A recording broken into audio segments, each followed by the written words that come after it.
Welcome to my channel. ನಮ್ಮ ಚಾನಲ್ಗೆ subscribe ಮಾಡ್ಕೊಳ್ಳಿ. ಭಾಗ್ಯಲಕ್ಷ್ಮಿ ಶನಿವಾರದ ಸಂಚಿಕೆಯಲ್ಲಿ ಏನಾಗುತ್ತೆ ಅಂತ ಈ ವಿಡಿಯೋದಲ್ಲಿ ನೋಡೋಣ. ತಾಂಡವ್ ಮತ್ತೆ ಶ್ರೇಷ್ಠಗೋಸ್ಕರ ಅಂತ ತಾಳಿ ತಗೊಂಡು ಬಂದಿದ್ದಂತ ಭಾಗ್ಯಂಗೆ ತುಂಬಾನೇ ಶಾಕ್ ಆಗುತ್ತೆ. ಏನು ನಡೀತಿದೆ, ನನ್ನ ಗಂಡನ ಮದುವೆ ಮಾಡ್ಸೋಕ್ಕೆ ನಾನೇ ತಾಳಿ ತಗೊಂಡು ಬಂದ ಅಂತ ತುಂಬಾನೇ ಶಾಕಿಂದ ನೋಡ್ತಿರ್ತಾಳೆ ಭಾಗ್ಯ. ಆಗ ಸದ್ಯ ಆ ಎಮ್ಮೆ ಜೊತೆ ನಾನಂತೂ ಬರಲಿಲ್ಲ ಈ ಟ್ರಿಪ್ಗೆ, ಇಲ್ಲ ಆದರೆ ಈ ಟ್ರಿಪ್ ಎಲ್ಲ ಹಾಳಾಗ್ತಿತ್ತು. ನನ್ಗೆ ನಿಜವಾಗ್ಲೂ ಖುಷಿನೇ ಇರ್ತಾ ಇರಲಿಲ್ಲ. ಅವಳ ಮದುವೆ ಆದಾಗಿಂದ ನನ್ನ ಜೀವನದಲ್ಲಿ ಖುಷಿ ಅನ್ನೋದೇ ಹೊಟ್ಟೋಗಿದೆ. ಆದರೆ ನಿನ್ನ ಜೊತೆ ಟ್ರಿಪ್ಪಿಗೆ ಬಂದಿದ್ದು ಒಳ್ಳೇದಾಯಿತು, ಯಾಕಂದರೆ ಖುಷಿ ಸಿಕ್ತು ನನಗೆ.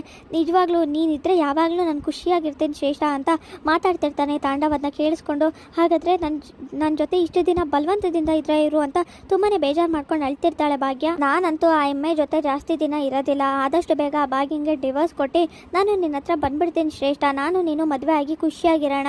ಆಮೇಲೆ ನನ್ನ ಮಕ್ಕಳು, ನಮ್ಮ ಅಪ್ಪ ಅಮ್ಮ, ನಾನು ನೀನು ಎಲ್ಲ ಖುಷಿಯಾಗಿರ್ಬೋದು. ಆ ಭಾಗ್ಯ ಎಲ್ಲಿಗೆ ಬೇಕಾದರೂ ಹೋಗಲಿ, ದೊಡ್ಡ ಶೆಫು ಅಂತ ಅಂದ್ಕೊಂಡು 5 ಸ್ಟಾರ್ ಹೋಟ್ಲಲ್ಲಿ ಅಂತ ತುಂಬಾ ಬೀಗ್ತಿರ್ಲಲ್ಲ, ಅಲ್ಲಿಗೆ ಬೇಕಾದ್ರೆ ಹೋಗಿರಲಿ ಅಂತ ತಾಂಡವ್ ಹೇಳಿದಾಗ ತುಂಬಾನೇ ಬೇಜಾರಾಗುತ್ತೆ ಭಾಗ್ಯಂಗೆ. ಆ ದಂಡಪಿಂಡ ಭಾಗ್ಯ ಅಂತೂ ನನಗೆ ಬೇಡವೇ ಬೇಡ. ನಾನು ಮನ್ಸಾರೆ ಇಷ್ಟಪಟ್ಟಿರೋದು, ಪ್ರೀತಿಸಿರೋದು ನಿನ್ನ ಶ್ರೇಷ್ಠ. ನನಗೆ ಬೇಕಾಗಿರೋದೇ ನೀನು, ನಿನ್ನ ಬಿಟ್ಟರೆ ಇನ್ಯಾರು ಬೇಡ ಅಂತ ತಾಂಡವ್ ಹೇಳಿದಾಗ ತುಂಬಾನೇ ಬೇಜಾರಾಗುತ್ತೆ ಭಾಗ್ಯಂಗೆ. ಹಾಗೆ ಕೆಳಗಡೆ ಕುಸ್ತು ಬೀಳ್ತಾಳೆ. ಏನಾಯಿತು ನನ್ನ ಜೀವನ, ಅಲ್ಲ ಇಷ್ಟು ದಿನ ನಾನು ಈ ಥರ ಸುಳ್ಳಿನ ಪ್ರಪಂಚದ ಮೇಲೆ ಬದುಕಿದ್ನ. ನನಗೆಲ್ಲರೂ ಸೇರ್ಕೊಂಡು ಮೋಸ ಮಾಡಿಬಿಟ್ರು, ಅತ್ತೆ ಮಾವ ಅವರು ಮೋಸ ಮಾಡಿಬಿಟ್ರು. ನಾನು ಈಗೇನು ಮಾಡಲಿ, ನನ್ನ ಮಕ್ಕಳು ಪಾಪ ಅವ್ರು ಇನ್ನೂ ಎಷ್ಟು ಚಿಕ್ಕವರು, ಅವ್ರಿಗಿದೆಲ್ಲ ಗೊತ್ತಿಲ್ಲ. ಅಪ್ಪ ಇನ್ಯಾರನ್ನೋ ಮದುವೆ ಆಗ್ತಿದ್ದಾರೆ ಅಂದರೆ ಅವ್ರು ಇದನ್ನು ತಡ್ಕೋತಾರ ಅಂತ ಭಾಗ್ಯ ತುಂಬಾ ಬೇಜಾರು ಮಾಡ್ಕೊಂಡು ಅಳ್ತಾ ಇರ್ತಾಳೆ. ಇಲ್ಲ, ಈ ಮೋಸ ಆಗಿರೋದಕ್ಕೆ ನಾನು ಸುಮ್ಮನೆ ಇರೋದಿಲ್ಲ. ಯಾರು ನನಗೆ ಬೇಕಾಗಿಲ್ಲ. ಇಂಥ ಮೋಸದ ಪ್ರಪಂಚದಲ್ಲಿ ಇಂಥ ಜನಗಳ ಮಧ್ಯೆ ನಾನು ಬದುಕಬೇಕಾ ಅಂತ ಭಾಗ್ಯ ಟೆನ್ಷನ್ ಮಾಡಿಕೊಂಡು ಯಾರನ್ನು ಬಿಡೋದಿಲ್ಲ ಅಂತ ಕೋಪ ಮಾಡಿಕೊಂಡು ಬೈತಾ ಇರ್ತಾಳೆ ತಾಂಡವ್ ಮತ್ತು ಶ್ರೇಷ್ಠಗೆ. ಹಾಗೆ ತಾಂಡವ್ ಮತ್ತು ಶ್ರೇಷ್ಠ ಇರೋ ಜಾಗಕ್ಕೆ ಭಾಗ್ಯ ಹೋಗ್ತಿರ್ತಾಳೆ.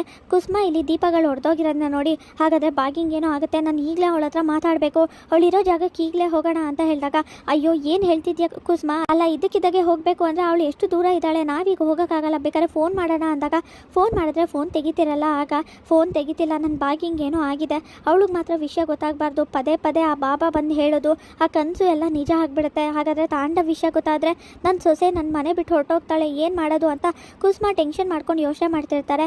ಹಾಗೆ ಇಲ್ಲಿ ಭಾಗ್ಯ, ಈಗಲೇ ನಾನು ವಾಪಸ್ ಊರಿಗೆ ಹೋಗ್ತೀನಿ, ಅತ್ತೆ ಮಾವ ಯಾಕೆ ಈ ಥರ ಮೋಸ ಮಾಡಿದ್ರು ನನಗೆ ಅಂತ ಅವ್ರನ್ನ ಪ್ರಶ್ನೆ ಮಾಡ್ತೀನಿ. ಇವ್ರು ಆಮೇಲೆ ಮನೆಗೆ ಬರಲಿ, ಆಮೇಲೆ ಮಾತಾಡ್ತೀನಿ ಅಂತ ಕೋಪ ಮಾಡಿಕೊಂಡು ಇವ್ರ ಜೊತೆ ಅಂತೂ ನಾನು ಇನ್ನು ಮುಂದೆ ಇರಲ್ಲ ಅಂತ ಭಾಗ್ಯ ಅಂದ್ಕೊಂಡು ಅಲ್ಲಿಂದ ಹೊರಡ್ತಾಳೆ. ನಾನು ಈಗಲೇ ಮನೆಗೆ ಹೋಗಬೇಕು ಅಂತ.